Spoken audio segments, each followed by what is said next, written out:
তুমি নির্বাচনে কি বুঝো? আরে নির্বাচন করতে হইলে বয়স লাগে, এমপি হইতে হলে যোগ্যতা লাগে, প্রাপ্ত বয়স্ক হইতে হয়। তো সেই বয়স হইছে যে এমপি হইব? এমপি হইতে যোগ্যতা লাগে। হ, যোগ্যতা নাই। সবাই তোমার মতো চুরির যোগ্যতা নাই। হায় হায় হায় হায় রে, আমার ঘরের বিলাই আমারে কয় ম্যাও ম্যাও। এই, আমি চুরি করছি না? আমি চোর? শুনো, এটা আমার কথা না, এটা এই এলাকার মানুষের কথা। এই এলাকার মানুষই তোমার বিরুদ্ধে ওরে নির্বাচনে দাঁড় করাইছে। আমি খুশি হয়েছি, ও নির্বাচনে জিতুক। দরকার পড়লে আমি ওর মিছিলে নামু, ওর সাথে আমি থাকু। হায় হায় হায়, দেখছো কারবারটা? আমি কার জন্য চুরি করলাম? যাদের জন্য চুরি করলাম তারা আমারে চোর কয়। এই, আমি তো চুরি করছি তোমার লাইগা, তোমার মাইয়ার লাইগা। আর তোমার মাইয়া কি করলো? শেষ পর্যন্ত একটা বেকার ছেলে দেখা প্রেম করে বিয়ে করে ফেলাইলো। খুব ভালো করছে, আমার মাইয়া অনেক ভালো বুঝে। ও যা করছে ঠিক করছে। চুপ, একদম চুপ। কথা কইলে ঠাস ঠাস করে উত্তর দাও না, মুখ থেকে কথা পড়তে দাও না। আমি আসলাম এমপি, আমিও দেখবো তোমার মাইয়া টাকার ছাড়া সুখে কেমনে থাকে। আরে টাকা না থাকলে ভালোবাসা জানলা দিয়ে পলায়। দুদিন পর দেখবা তোমার মাইয়া শ্বশুর করে আমার বাড়িতে এসে হাজির হইছে, তখন দেখমুনি এরকম ফুটানি কই থাকে।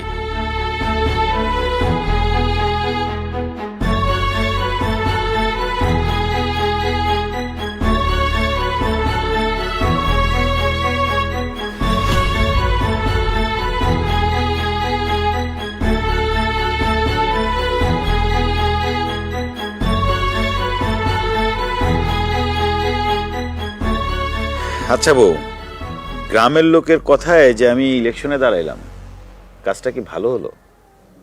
তোমার কেন মনে হইতেছে যে ভালো হয় নাই? তুমি নির্বাচন করবে না তো কে করব? তোমার সাথে বিয়ে হইয়া যখন প্রথমে বাড়িতে আসলাম তখন থেকে দেখতেছি তুমি মানুষের কত ভালো চাও, এলাকার ভালো চাও, সবার ভালো চাও। তোমার অবশ্যই নির্বাচন করা উচিত।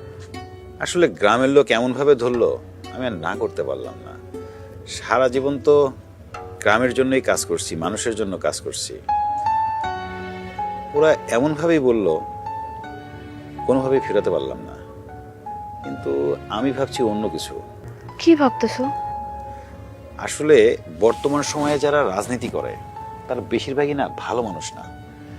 তারা রাজনীতি নামে ব্যবসা করে, জনগণের টাকা কিভাবে মেরে খাবে, কিভাবে গাড়ি বাড়ি করবে, নিজেরা কিভাবে বিত্তবান হবে সেই চিন্তা করে।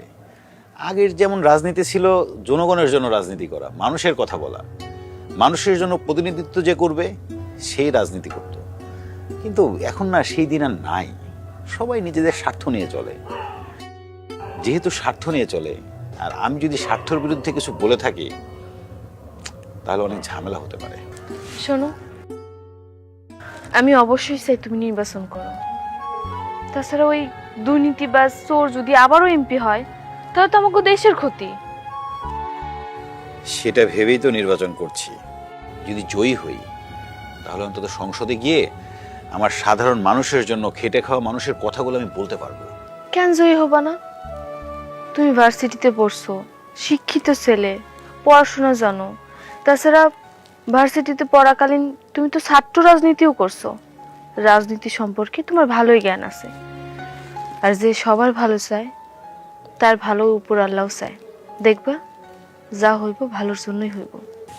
শোনেন, আপনি যদি আমার পাশে থাকেন না, তাহলে যত বড় যুদ্ধই আসুক না কেন আমি জয়ী হব, এটা আমি জানি।